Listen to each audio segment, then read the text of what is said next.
Hello ছাত্র বন্ধুরা, আমি উৎপল স্যার আবার চলে এসেছি দশম শ্রেণীর আলো চ্যাপ্টার নিয়ে। আলো চ্যাপ্টারের কি হচ্ছিল, আগের দিন আমরা করেছিলাম প্রতিসরণের প্রাথমিক ধারণা। আজকে আমরা করব সমান্তরাল কাজফলকে আলোক রশ্মির প্রতিসরণ। সমান্তরাল কাজফলক,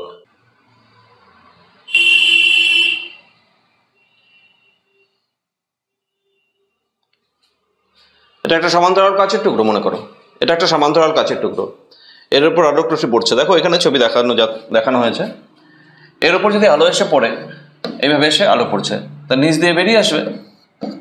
এবার কিভাবে বেরিয়ে আসবে সেটাই আমাদের এখানে পড়ার বিষয়। এখানে আলো আসছে, এই তলে এসে আলো পড়লো, তার নিচ দিয়ে বেরিয়ে আসবে। আমরা দেখাবো এই আপতিত রশ্মি আর এটাকে আমরা বলবো নির্গত রশ্মি। আপতিত রশ্মি আর নির্গত রশ্মি পরস্পর সমান্তরাল হয়, এটাই সমান্তরাল কাচফলকের বৈশিষ্ট্য।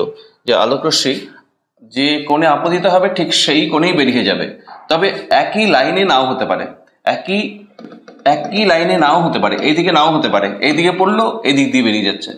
কিন্তু আপতিত রশ্মি আর প্রতিসৃত রশ্মি, নির্গত রশ্মি, এরা পরস্পর সমান্তরাল হবে। তাহলে এইরকম একটা আলোক রশ্মি উপরের তলে গিয়ে পড়লো, সাপোজ এরকম একটা উপরের তলে গিয়ে পড়লো, এইখান থেকে বেরিয়ে আসলো, নিচ তল থেকে বেরিয়ে গেল। তাহলে আমরা দেখাবো এই আপতিত রশ্মির সঙ্গে নির্গত রশ্মি এরা পরস্পর সমান্তরাল হয়। তাহলে সমান্তরাল কাজফলক আমরা একটা ড্র করে নিচ্ছি। সমান্তরাল কাজফলক, আমি এই যে সমান্তরাল কাজ, এইটাই আমাদের মনে করো সমান্তরাল কাজফলক। এটা কোন দিকটা দেখানো হচ্ছে? একটা সাইড দেখানো হচ্ছে। সাইড দেখানো হচ্ছে মানে কি, একটা সাইড থেকে দেখছো, এটা থিকনেস, উচ্চতাটা। তার মানে এটাকে যদি আমি সম্পূর্ণ আঁকি, ব্যাপারটা এরকম, এরকম এখানে আলো এসে পড়ছে, উপরের তলে আলো এসে পড়ছে, নিচ দিয়ে বেরোচ্ছে। সিম্পলিফিকেশনের জন্য আমরা ছবিটা এরকম নিচ্ছি। এটাই সমান্তরাল কাজফলক। তার মানে এটা হচ্ছে সমান্তরাল কাজফলকের আমরা বলবো বেদ। বেদকে একটা কিছু নাম দিতেও পারো, টি। এইভাবে একটা এবার উপরের তলে একটা আলোক রশ্মি এসে যদি পড়ে, মনে করো উপরের তলে আলোক রশ্মি এসে পড়ছে, মনে করো এভাবে এসে আলোক রশ্মি পড়ছে। এভাবে আলোক রশ্মি পড়লে কি হবে, এখানে অভিলম্বটা টানবো আমরা। তাহলে অভিলম্ব টেনে নিচ্ছি একটু, এখানে অভিলম্ব টানলাম। যেহেতু এটা কাচের ফলক, এর প্রতিসরাঙ্ক, বাইরে বায়ু মাধ্যম আছে, বায়ু মাধ্যম থেকে এর প্রতিসরাঙ্ক বেশি, অর্থাৎ লঘু মাধ্যম থেকে ঘন মাধ্যমে আলোক রশ্মি আসছে। আলোক রশ্মি কি হবে, অভিলম্বের দিকে চলে আসবে। অভিলম্বের দিকে চলে আসা মানে আলোক রশ্মি এইরকম হবে। দেখো অভিলম্বের দিকে চলে আসলো, এদিকে যাবার কথা ছিল, একটু এদিকে চলে আসছে। এখন আবার এই তলের প্রতিসরণ হবে, এখানে প্রতিসরণ হওয়ার জন্য অভিলম্বের দিকে চলে আসলো। এইবার আবার ঘন মাধ্যম থেকে লঘু মাধ্যমের দিকে আলোক রশ্মি যাচ্ছে, আবার ওখানে আমরা একটা অভিলম্ব টেনে নিই, এখানে যদি একটা অভিলম্ব আমরা টেনে নিই, এইবার কি হবে, রশ্মি অভিলম্ব থেকে দূরে সরে যাবে যখন লঘু মাধ্যমে যাবে, অর্থাৎ এইভাবে অভিলম্ব থেকে দূরে সরে গেল। দেখো অভিলম্ব থেকে দূরে সরে গেল। এই যে এই রশ্মিটাকে আমরা বলছি আপতিত রশ্মি।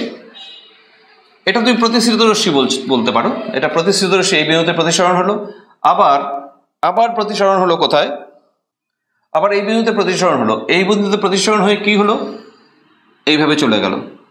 আচ্ছা, তাহলে এটা আপতিত রশ্মি, এটা প্রতিসৃত রশ্মি, আর এইখানে প্রতিসরণ হওয়ার পর রশ্মি এইভাবে বেরিয়ে গেল। দেখো আপতিত রশ্মি, এটা একটা নাম দিয়ে দিচ্ছি, suppose A B C D সমান্তরাল কাজফলক। এর মধ্যে একটা রশ্মি আসছে পি কিউ। তাহলে কিউ বিন্দুতে আলোক রশ্মি পি কিউ এসে পড়লো, কিউ থেকে আর এ এলো, আর এস পথে আলোক রশ্মি নির্গত হয়ে গেল। পি কিউকে আমরা আপতিত রশ্মি বলছি, আর এস কে নির্গমন রশ্মি বলছি, আর ভেতরের এই রশ্মিটাকে তুমি কিউ বিন্দুতে প্রতিসৃত রশ্মিও বলতে পারো। আমি এই কোণটার নাম দিচ্ছি I1, এই কোণটার নাম দিচ্ছি R1, এই কোণটার নাম দিচ্ছি R2, এই কোণটার নাম দিচ্ছি I2।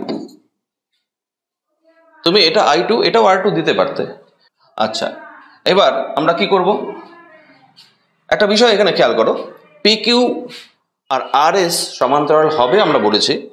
এটা আমাদের প্রুভ করতে হবে যে আপতিত রশ্মি আর নির্গমন রশ্মি পরস্পর সমান্তরাল হয়, কিন্তু একই রেখায় থাকে না। দেখো আপতিত রশ্মি এই দিকে যাবার কথা ছিল, সোজা গেল এইদিকেই যেত, কিন্তু নির্গমন রশ্মি এরকম হচ্ছে, সমান্তরাল হচ্ছে পিকিউ এর সঙ্গে আরএস, পিকিউ আর আরএস সমান্তরাল। এটা সমান্তরাল, কিন্তু একটা সরণ ঘটে যাচ্ছে, যেই দিকে যাবার কথা ছিল তার থেকে এইরকম একটা সরণ ঘটে যাচ্ছে। এইটাকে আমরা পার্শ্ব সরণ বলে থাকি। এটাকে নাম দিলাম টি বিন্দু। এই বিন্দুতে এখান থেকে একটা নম্বর টেনে নিলাম, তাহলে এটা একটা দূরত্ব হলো আর টি, এটাকে আমরা পার্শ্ব সরণ বলি। তাহলে আমাদের এখানে করার বিষয় কি? আমরা এখান থেকে করার বিষয় হচ্ছে এই সমান্তরাল কাচফলকের মধ্য দিয়ে আলোক রশ্মির প্রতিসরণ হলে চ্যুতি শূন্য হয়। চ্যুতি কেন শূন্য হবে? আপতিত রশ্মি আর নির্গত রশ্মি পরস্পর সমান্তরাল, সেই জন্য চ্যুতি শূন্য হবে। দেখো এবার আমাদের প্রুফ করব আমরা এই আপতিত রশ্মি আর নির্গমন রশ্মি যে সমান্তরাল হয়। এটা প্রুফ করার জন্য আমাদের কি দরকার? আমাদের দরকার হচ্ছে আমরা যদি দেখাতে পারি I1 আর I2 এই দুটো কোণ সমান, তখনই আমি বলতে পারবো PQ আর RS সমান্তরাল।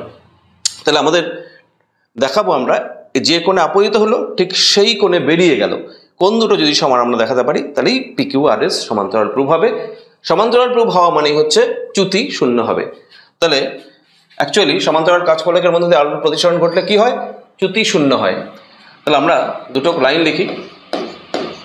সমান্তরাল কাচের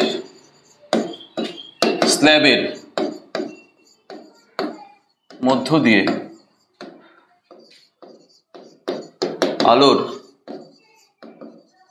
প্রতিসরণ হলে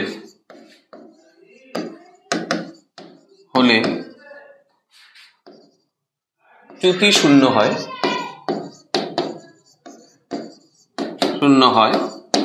অর্থাৎ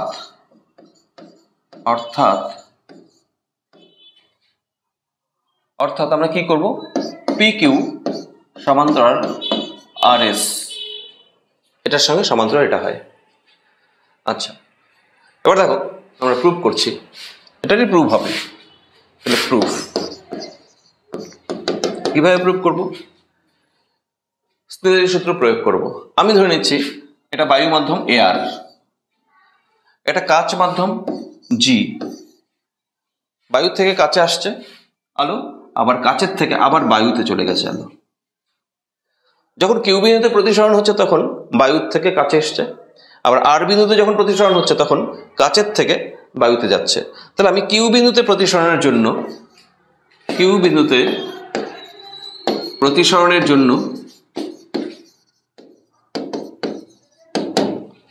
আমরা যদি স্নেলের সূত্র প্রয়োগ করি, তাহলে আমি লিখব A mu G is equal to sin I1 by sin R1, A mu G। এবার যখন আবার গ্লাস থেকে আলো AR এ যাচ্ছে, অর্থাৎ আর বিন্দুতে যখন প্রতিসরণ হচ্ছে, তখন আমি G mu A যদি লিখি, তাহলে আমি sin R2 by sin I2 লিখবো। তখন আপতন কোণ এই বিন্দুতে আপতন কোণ R2 আর প্রতিসরণ কোণ I2। তাহলে G mu A আমরা কখন লিখছি? আর বিন্দুতে প্রতিসরণের জন্য। আর বিন্দুতে প্রতিসরণের জন্য আমরা লিখতে পাচ্ছি G mu A equal to sin R2 by sin I2, sin R2 by sin I2। এখন আমরা তো জানি A mu G R G mu A পরস্পর অনন্যক হয়। আমরা জানি কি? জানি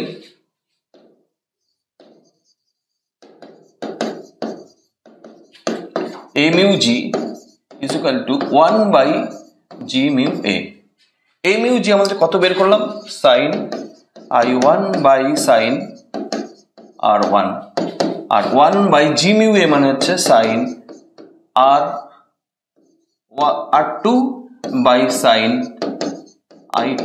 তারপর sin I2 উপরে চলে যাচ্ছে, তাহলে sin I1 by sin R1 is equal to sin I2 by sin R2।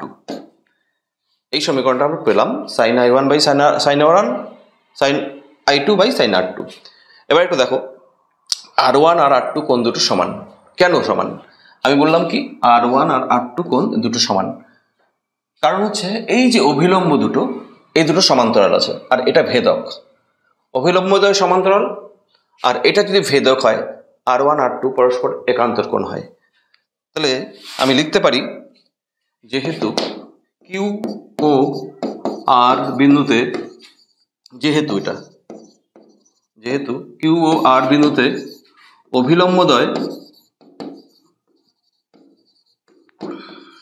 অভিলম্বদ্বয় সমান্তরাল এবং কিউ আর ভেদক, সুতরাং R1 ইকুয়াল টু R2, এটা কি কোণ? এটা পরস্পর একান্তর কোণ। তাহলে R1 R2 যদি সমান হয়, এই সমীকরণটা আমাদের কি আসবে? 1 নম্বর সমীকরণটাকে আমি লিখতে পারি, 1 নম্বর সমীকরণটাকে কি লিখতে পারি? সাইন I1 লিখছি উপরে, সাইন R1 আর R2 সমান, R1 R2 সমান মানে এই দুটো সমান, ধরো সাইন R1 এটাও সাইন R1, বা এটা সাইন R2 এটা সাইন R2, তাহলে ক্যান্সেল হয়ে যাবে। তাহলে আমি পাচ্ছি sine I1 is equal to sine I2। Sine of I1 আর সাইন অফ I2 যদি ইকুয়াল হয় নিশ্চয়ই তাহলে I1 is equal two I2। তাহলে I1 I2 কোন দুটো? এই কোণটা হচ্ছে I1, এই কোণটা হচ্ছে I2। অভিলম্বের সঙ্গে সমান কোণে পড়ছে, যে কোণে পড়ছে সেই কোণে বেরিয়ে যাচ্ছে, তার মানে অবশ্যই তাহলে পি কিউ আর আর এস পরস্পর সমান্তরাল। আমরা লিখে দিচ্ছি, সুতরাং পি কিউ সমান্তরাল আর এস। তার মানে কি?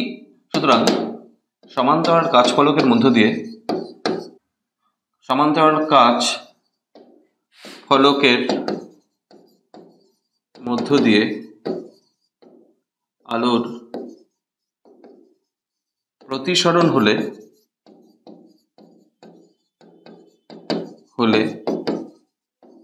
চ্যুতি শূন্য হয়। ব্যাস, আমাদের প্রুফ হলো। তাহলে সমান্তরাল কাচ ফলকে, এটাই আমাদের পড়ার বিষয় ছিল, যে সমান্তরাল কাচের স্ল্যাব, বা স্ল্যাব ইংরেজি শব্দ, ফলক একই কথা বাংলায়, যে আপতিত রশ্মি আর নির্গত রশ্মি পরস্পর সমান্তরাল হয়, অর্থাৎ রশ্মির কোনো চ্যুতি হয় না। তবে একটা বিষয়, রশ্মির পার্শ্ব সরণ হয়, তবে রশ্মির পার্শ্ব সরণ ঘটে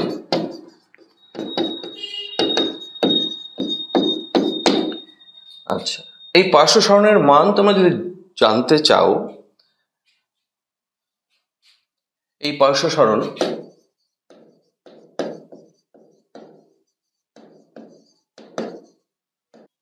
I ক্ষুদ্র হলে, I1 ক্ষুদ্র হলে লিখতে পারি, ক্ষুদ্র ধরে, জাস্ট মনে রেখো RT মানে পার্শ্ব সরণ, টিটা কি ছিল? কাচ ফলকের বেধ ছিল, টি হচ্ছে কাচ ফলকের বেধ, এই যেটা হচ্ছে টি, থিকনেস, কতটা হাইট সাইড থেকে দেখলে, তাহলে T into I1 1 minus 1 by mu. দেখো পার্শ্ব সরণ কার কার উপর নির্ভর করছে? মিউ বলতে এখানে গ্লাসের মিউ, কার সাপেক্ষে? এ মিউ জি, এখানে এ মিউ জি তুমি লিখতে পারো, বায়ু সাপেক্ষে গ্লাসের যেটা মিউ, অথবা তুমি শুধু মিউ লিখেই ছেড়ে দাও, যে কোনো মাধ্যমের সাপেক্ষে যে কোনো মাধ্যমে হতে পারে ওটা। তাহলে পার্শ্ব সরণ হচ্ছে টি I1 1 মাইনাস 1 বাই মিউ। কার উপর নির্ভর করছে পার্শ্ব সরণ? এটা তো পার্শ্ব সরণ, দেখো টি মানে বেধ, বেধ বেশি হলে পার্শ্ব সরণ বেশি হবে, মোটা যত হবে কাচ ফলক তত পার্শ্ব সরণ বেশি হবে। আবার আপতন কোণ বেশি হলেও পার্শ্ব সরণ বেশি হবে, আবার মিউ যদি বেশি হয় তাও পার্শ্ব সরণ কিন্তু বেশি হবে, মাইনাস 1 বাই মিউ আছে। তাহলে মিউ বেশি হলে এই জায়গাটা কমে যাবে, এই জায়গাটা কমে যাওয়া মানে হচ্ছে আরটির মান বেড়ে যাওয়া, নেগেটিভটা কমে যাচ্ছে, নেগেটিভ কমে গেলে আরটি বেড়ে যাবে। তাহলে পার্শ্ব সরণের মান এর উপর নির্ভর করে। তোমাদের যেটা আসতে পারে সেটা হচ্ছে, দেখাও সমান্তরাল কাচ ফলকের মধ্যে দিয়ে আলোর প্রতিসরণ ঘটলে চ্যুতি শূন্য হয়, অর্থাৎ আপতিত আর নির্গত রশ্মি পরস্পর সমান্তরাল হয়, আমরা দেখালাম। নেক্সট আমরা পড়ব হচ্ছে প্রিজম। এটা একটা প্রিজম। দেখো প্রিজমের এই যে তলটা দেখতে পাচ্ছ এখানে, এই তলটা, এটা একটা আয়তাকার তল, এই পাশেও এরকম আয়তাকার তল বা সমতল, আর এই পাশে একটা ত্রিভুজাকার তল, ওই পাশে একটা ত্রিভুজাকার তল, নিচে আবার আয়তাকার তল, এটাকে আমরা প্রিজম বলছি। অ্যাকচুয়ালি প্রিজম আমি যদি ড্র করি, এটা হচ্ছে প্রিজম। দুটো সমতল একটা কোণে যদি আনত থাকে, এই দুটো সমতলের কথা বলা হচ্ছে, এই পাশের তল আর এই পাশের তল, মানে এই পাশের তল আর এই পাশের তল যদি একটা নির্দিষ্ট কোণে আনত থাকে, তখন আমরা ওই ব্যবস্থাটাকে প্রিজম বলি। আচ্ছা, ব্যবস্থা বলতে কি এখানে প্রতিসারক মাধ্যম। তাহলে কোনো স্বচ্ছ প্রতিসারক মাধ্যমের দুটি সমতল যদি একটি কোণে আনত থাকে, তাহলে ওই স্বচ্ছ প্রতিসারক মাধ্যমকে প্রিজম বলা হয়। প্রিজমের সঙ্গে আমরা এইভাবে দেব। আচ্ছা, এই প্রিজমের দেখো, এই যে তল আর এই তল, অর্থাৎ এই পাশের তল আর এই পাশের যে দুটো তল, এই দুটো তলকে আমরা বলি প্রতিসারক তল। এই তলটা নাম আর এই তলটার নাম প্রতিসারক তল। এইখানে কোনটা? এই পাশের তল আর ওই পাশের তল প্রতিসারক তল। আমরা তলকে, আমি যদি এ বি সি প্রিজম বলি, একটা অংশ, একটা ছেদ বলি এটাকে, এই এ বি এটাকে বলছি প্রতিসারক তল, আর এসি কে বলছি প্রতিসারক তল। এই দুটো প্রতিসারক তল, আর বিসি কে বলা হয় ভূমিতল। এটা কিন্তু তল, নট রেখা। তাহলে আর এই যে এ কোণটা, এই এ কোণকে বলা হয় প্রতিসারক কোণ। তাহলে আমরা প্রতিসারক তল এবং প্রতিসারক কোণ এবং ভূমিতল, বিসিটাকে ভূমিতল বলা হবে, এ বি আর এসি কে প্রতিসারক তল বলা হবে, এই কোণটাকে প্রতিসারক কোণ বলা হবে। আচ্ছা, আমরা যখন প্রিজমের ফিগার আঁকবো, ফিগার যখন ড্র করব, এই গোটা প্রিজমটাকে আমাদের আঁকার দরকার হয় না। আমরা শুধুমাত্র প্রিজমের একটা ছেদ যদি আমরা নিয়ে নিই, ছেদ, এরকম একটা ছেদ নিলাম, এই ছেদটারই নাম আমি মনে করো এবিসি দিলাম, এবিসি। তখন এই ছেদ আঁকলেই আমাদের বুঝে যাই এটা একটা তল, এটা একটা তল, আর নিচেরটা ভূমিতল। আমরা জাস্ট ছেদটা ড্র করবো, তাহলে আমাদের প্রিজম আঁকা হয়ে যাবে। কারণ রশ্মি একটা প্রিজমের ওই তলে, এ বি তলে পড়ে বিসি তল দিয়ে নির্গত হবে, তাহলে আমাদের গোটা এই ডেপথটা ড্র করার কোনো দরকার হয় না। তার মানে একটা প্রিজমে এইভাবে যদি আলোক রশ্মি পড়ে, ভেতরে ঢুকবে, ভেতরে ঢুকে আবার বায়ুতে চলে আসবে। এই যে এবিসি, এখানে বললাম এবিসি, এই অংশটাকে দেখানো হচ্ছে, অর্থাৎ একটা ছেদ দেখানো হচ্ছে, এই ছেদটাকে আমরা দেখাচ্ছি এখানে প্রিজমকে। আচ্ছা, এবার প্রিজমের মধ্যে আলোক রশ্মির গতিপথ কেমন হয় সেটা আমরা দেখবো। এখানে একটা ছবি দেখতেই পাচ্ছ আলোক রশ্মির গতিপথ কেমন হয়। প্রথমে আমরা সংজ্ঞা আসবো, প্রিজমের সংজ্ঞা। প্রিজম কাকে বলে? প্রথম প্রিজম আমরা বলবো একটি স্বচ্ছ প্রতিসারক মাধ্যমের দুটি সমতল একটি কোণে আনত থাকলে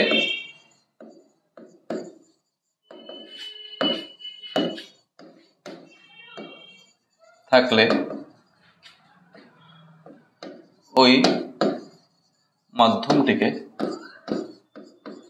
প্রিজম বলে।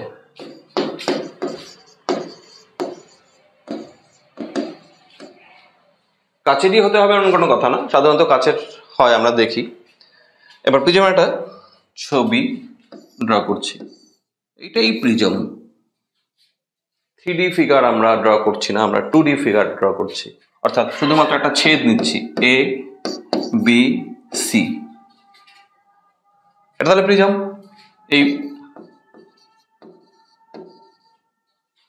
এই প্রিজমের এ বি এবং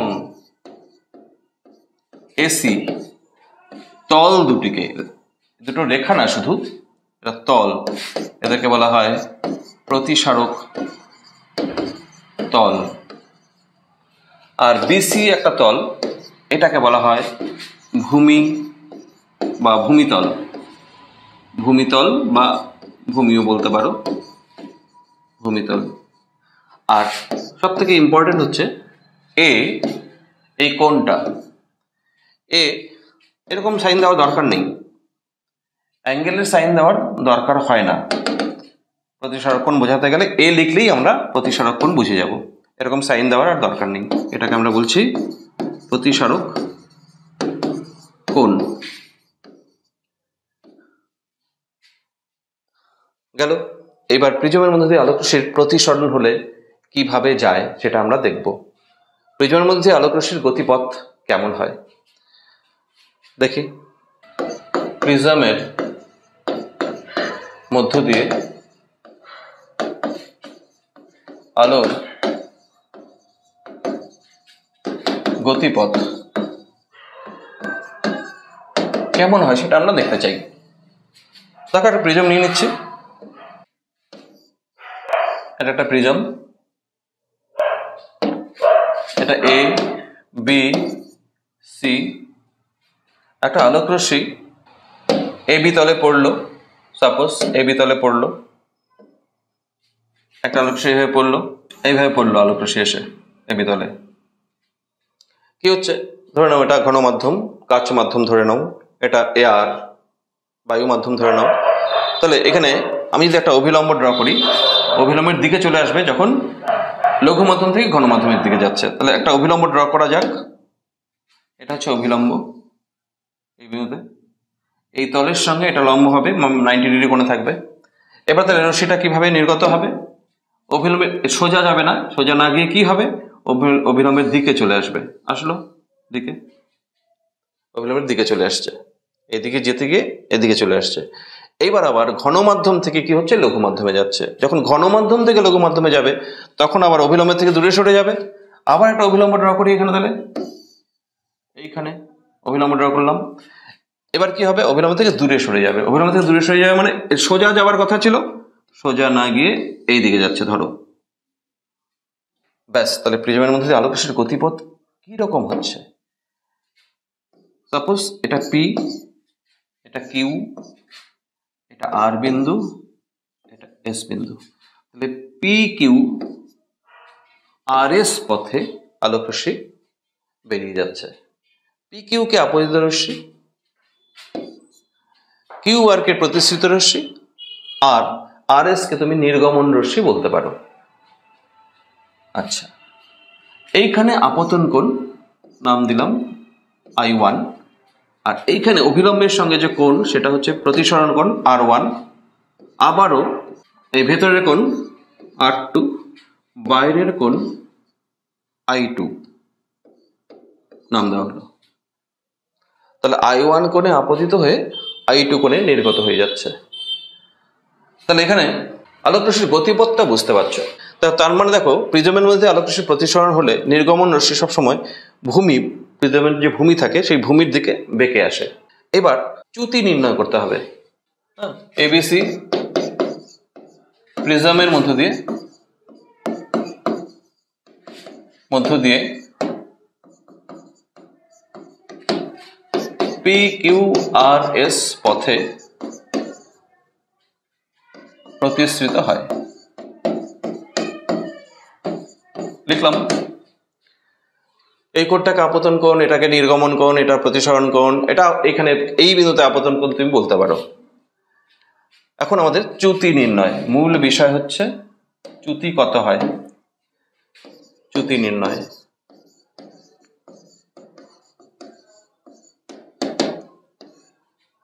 আলোক রশ্মির চ্যুতি, চ্যুতি মানে হচ্ছে আপতিত রশ্মি আর নির্গত রশ্মির মধ্যে যে কোণ সেটাকে বলা হয় চ্যুতি। তাহলে দেখো, আপতিত রশ্মি কোনটা এখানে পি কিউ, আর নির্গত রশ্মি কোনটা আর এস। এদের মধ্যে কোণ কোনটা, এদের মধ্যে কোণ ভাবো, আমি যদি পি কিউ কে সামনের দিকে বাড়িয়ে দিই, আর এস কে পেছন দিকে বাড়িয়ে দিই, তাহলে আপতিত রশ্মির দিক এই দিক আর নির্গত রশ্মির দিক এই দিক, এই দুটোর মধ্যে যে কোণ সেটাকে বলা হবে চ্যুতি কোণ। অর্থাৎ এই কোণটাকে আমরা বলবো ডেল্টা। এইটা হচ্ছে আমাদের ডেল্টা, মানে চ্যুতি কোণ। এটা আমাদের নির্ণয় করতে হবে, এই ডেল্টার মান কত। দেখো, ডেল্টার মান আমরা কিভাবে নির্ণয় করতে পারি, আমি একটু নাম দিই। এটা পি কিউ, এটা আর এস, এই বিন্দু তো এন, এই বিন্দু এ, এই বিন্দুটার নাম দিই এন, এই বিন্দুটার নাম দিলাম টি, আর S P Q R S T, এই বিন্দুটার নাম দিলাম ইউ। তাহলে চ্যুতি কোণটা ডেল্টা। তাহলে লিখছি আমরা আপতন কোণ কিউ বিন্দুতে, আপতন কোণ I1, প্রতিসরণ কোণ R1, আর বিন্দুতে আপতন কোণ R2 এবং প্রতিসরণ কোণ বা নির্গমন কোণ, ওখানে আমরা নির্গমন কোণও লিখতে পারি, নির্গমন কোণ, সেটা কত I2। আমরা ধরে নিলাম এটা I1, R1, এটা R2, এটা I2। আচ্ছা, এখানে চ্যুতি কোণটা তাহলে ডেল্টা। ডেল্টা কি হবে? তুমি এভাবে বলতে পারো, ডেল্টা মানে প্রতিসরণের জন্য কোনো বিন্দুতে যখন আলোকরশ্মির প্রতিসরণ হয় তখন চ্যুতি হয় I মাইনাস আর। আপতন কোণ মাইনাস প্রতিসরণ কোণ, সেটা হচ্ছে চ্যুতি। তাহলে যখন কিউ বিন্দুতে প্রতিসরণ হচ্ছে তখন চ্যুতি কত হবে? তখন মানে I1 মাইনাস R1, এটা একটা চ্যুতি। আবার আর বিন্দুতেও প্রতিসরণ হচ্ছে, ওখানে প্রতিসরণ হলে ওখানেও চ্যুতি হবে বড় কোণ মাইনাস ছোট কোণ, I2 মাইনাস R2। I2 বড় লঘু মাধ্যমের কোণ, I2 মাইনাস R2। তাহলে এইখানে প্রতিসরণের জন্য চ্যুতি I1 মাইনাস R1, এইখানে প্রতিসরণের জন্য চ্যুতি I2 মাইনাস R2। এই দুটো চ্যুতি যদি আমরা যোগ করি তাহলে মোট চ্যুতি পাওয়া যাবে, মানে সেই ডেল্টা পাওয়া যাবে। তুমি অন্যভাবেও ভাবতে পারো, ডেল্টা হচ্ছে এই দুটো কোণের সমষ্টি। এই দুটো কোণ মানে এই কোণটা I1 R1, এই কোণটা I1 মাইনাস R1, এই কোণটা I2 মাইনাস R2। আচ্ছা, দেখো ক্যালকুলেশনটা তাহলে। চ্যুতি ডেল্টা, অ্যাকচুয়ালি ডেল্টা মানে UTR, এটা UTR। এটা আমি লিখতে পারি কিউ বিন্দুতে প্রতিসরণের জন্য চ্যুতি,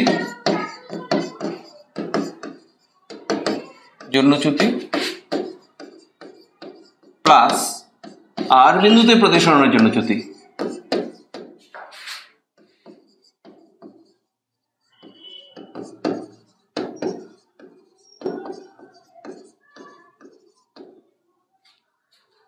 কিউ বিন্দুতে যখন প্রতিসরণ হচ্ছে এটা একটা ডেল্টা 1 নাম দিতে পারো, আর একটা ডেল্টা 2 নাম দিতে পারো। মানে এটা I1 মাইনাস R1 যখন কিউ বিন্দুতে রশ্মির প্রতিসরণ হচ্ছে I1 মাইনাস R1, আর যখন আর বিন্দুতে হচ্ছে I2 মাইনাস R2। কেন হয় আগের দিনের ক্লাস একটু দেখে নিও। কোনো বিন্দুতে রশ্মির প্রতিসরণ হলে চ্যুতি হয় I মাইনাস R, সেটাই করলাম এখানে। অথবা তুমি ত্রিভুজ থেকেও ভাবতে পারো, একটু আগে যেটা বললাম। এবার দেখো, আমি তো এটাকে I1 প্লাস I2 মাইনাস ব্র্যাকেটে R1 প্লাস R2 লিখতে পারি। এটা 1 নম্বর সমীকরণ আমি নাম দিয়ে রাখলাম। এখন আমাদের নির্ণয় বিষয় হচ্ছে R1 প্লাস R2, এই দুটো কোণের সমষ্টি কত হয়। একদম চিত্রে চলে যেতে হবে। QNR একটা ত্রিভুজ, QNR এই ত্রিভুজের যে কোনো ত্রিভুজের তিনটা কোণের সমষ্টি 180 ডিগ্রি। তাহলে R1 প্লাস R2 আর N কোণ মিলে 180 ডিগ্রি। তাহলে আমি যদি বলি N কোণ কত, N, তাহলে 180 মাইনাস R1 প্লাস R2। তাহলে 180 থেকে R1 প্লাস R2 মাইনাস করলে N কোণ পাওয়া যাবে। তাহলে QNR ত্রিভুজ থেকে আমি লিখতে পারি, QNR ত্রিভুজ থেকে কি লেখা যায়, তিনটা কোণের সমষ্টি মানে N কোণ plus R1 plus R2 is equal to 180, এটা লেখা যায়। তাহলে N কোণ কত হচ্ছে 180 মাইনাস, এটা ব্র্যাকেটে দিলাম R1 প্লাস R2, এটা নম্বর লাগাও 2 নম্বর। Nটা তুমি দুই ভাবে বের করো, আরেকভাবে N বার করা যাবে। একটা তো বার করলাম আমরা QNR ত্রিভুজ থেকে N বার করলাম, N কোণ। এবার দেখো একটা চতুর্ভুজ দেখতে পাচ্ছি AQNR, এই যে চতুর্ভুজ, এই চতুর্ভুজ AQNR, এই চতুর্ভুজের দুটো কোণ কিন্তু 90 ডিগ্রি করে আছে। এইটা আর এইটা 90 ডিগ্রি কোণ, তার মানে এই দুটো কোণ 90 ডিগ্রি। একটা চতুর্ভুজের সবগুলো কোণ মিলে 4টে কোণ মিলে হয় 360 ডিগ্রি। তাহলে এটা 90, এটা 90, 90 90 180 হয়েই গেল। তাহলে নিশ্চয়ই এ কোণ আর এন কোণ মিলে 180 হবে। অর্থাৎ আমরা লিখি এ কিউ এন আর চতুর্ভুজে, আর সবগুলো কোণের সমষ্টি লিখি। তাহলে এ কোণ এ কিউ এন লিখি plus A Q N plus Q N R plus N R A Q N plus Q N R plus, এই তো ব্যাপারটা ছিল। এটা ছিল এ কিউ, এই জায়গাটা ছিল এন, এই জায়গাটা ছিল আর। তাহলে এ কিউ এন মানে এই কোণ প্লাস কিউ এন আর মানে এই কোণ, এবার এন আর এ প্লাস এন আর এ, এন আর এ। তাহলে এ কোণ প্রথমে লিখলাম, তারপরে এ কিউ এন লিখলাম, তারপরে কিউ এন আর লিখলাম, তারপরে এই কোণটা লিখলাম এন আর এ। এই 4টি কোণের সমষ্টি 360 ডিগ্রি। এ তো এই এ কিউ এন এটা 90 ডিগ্রি প্লাস কিউ এন আর, কিউ এন আর মানে এন প্লাস এন আর এ এটাও 90 ডিগ্রি, আর এদিকে 360 ডিগ্রি। দেখো এ প্লাস কোণ এন এটা 90 90 180 ডিগ্রি, 360 থেকে 180 ডিগ্রি মাইনাস করলে 180 ডিগ্রি থাকবে। তার মানে এন কোণ আবার 180 ডিগ্রি মাইনাস এ হচ্ছে। এটা 3 নম্বর সমীকরণ নাম দাও। দেখো 2 নম্বর সমীকরণে আমাদের কি এসেছিল? 2 নম্বর সমীকরণে এন কোণ 180 minus R one plus R two. 3 নম্বর সমীকরণে আসছে N is equal to 180 minus A. তাহলে 2 আর 3 থেকে আমরা লিখতে পারি 2 এবং 3 থেকে আমরা কি পাচ্ছি?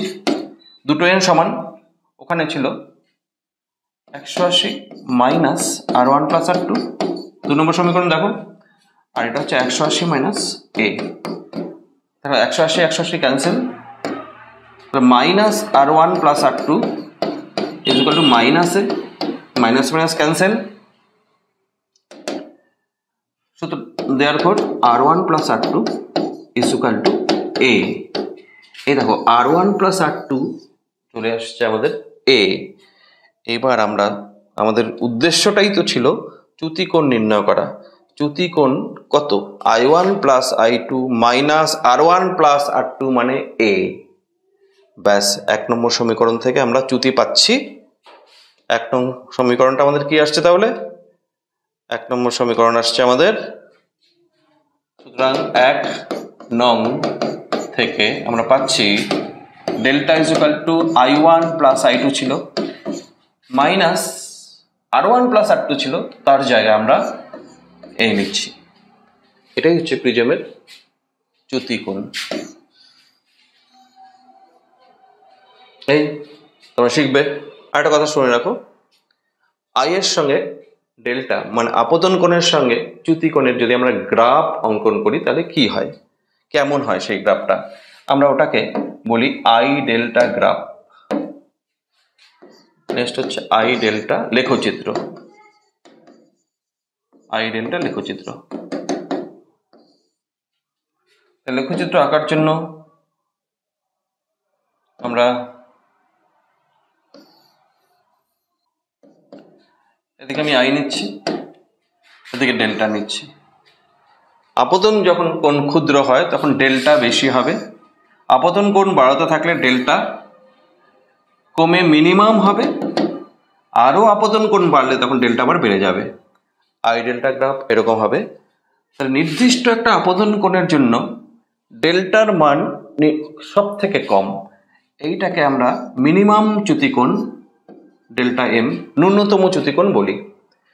এই ন্যূনতম চ্যুতিকোণ তখনই হয় যখন প্রিজমের আপতন কোণ আর নির্গমন কোণ ইকুয়াল, অর্থাৎ এই বিন্দুতে I1 আপতন কোণ ছিল প্রিজমের, আর I2 দুটো ইকুয়াল হবে।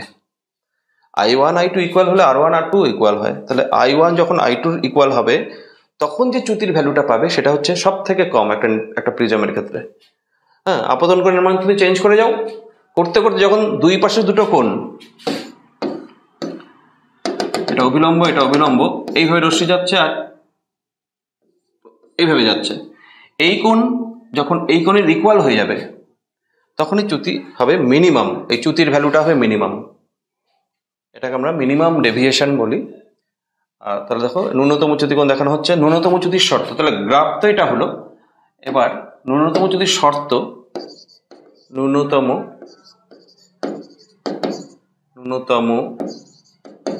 চ্যুতির শর্ত যদি জানতে চাও, ডেল্টা এম হবে যখন